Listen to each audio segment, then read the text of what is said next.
คุณเป็นเจ้าคือจันสูงกึกกำพามาปอนับโหแหงปีคือหอนต้มยอมน้อมจูขินเป็นคุณหอแสงวันนั้น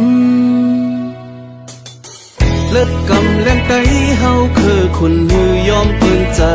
อยู่ไปจุดย้อนจูไปนั่งกัน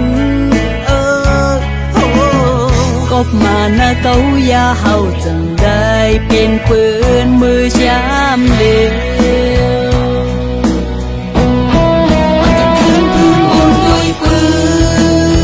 คือไต้ยามยื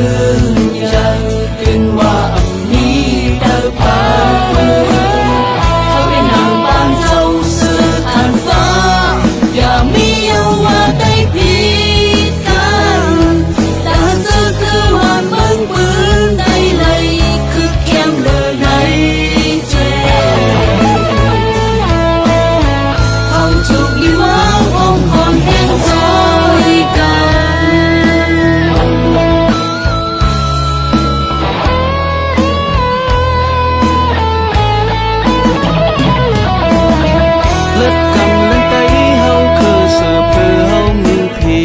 กันที่ไหวนามาพร้อมโฮมเป็นเจ้าเดียวทบมาหน้าเก้ายาเฮาจังได้เป็นเปิ้นมือยามไหนอ่อนกลางคืนขึ้นวนด้วยปืนคือไต้ไล่โดผ่านก็เปยยองเมามาอำนาจเดินเล่มาหน้าเห็นคืนสั่งมีปืนห่างจากเจิงในแต่ซื้อคือวันเมืองปืนไต้ไล่คือแคมเลยในมาเจ้าเสือขันฟ้าเลยในปืนไว้ปัน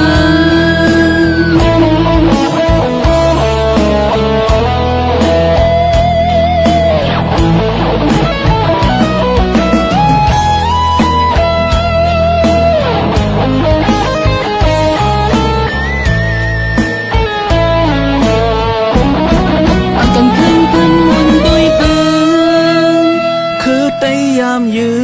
นยันถึงว่ามีแต่เผา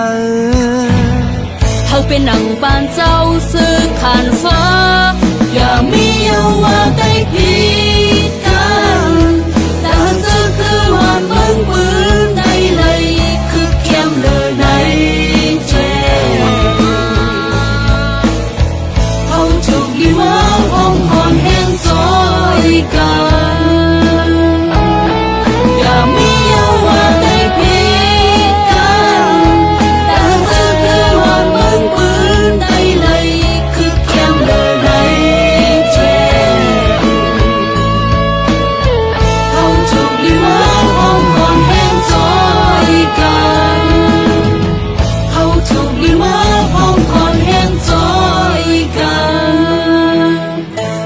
ถูกลิมาพงคอนแห่งซอ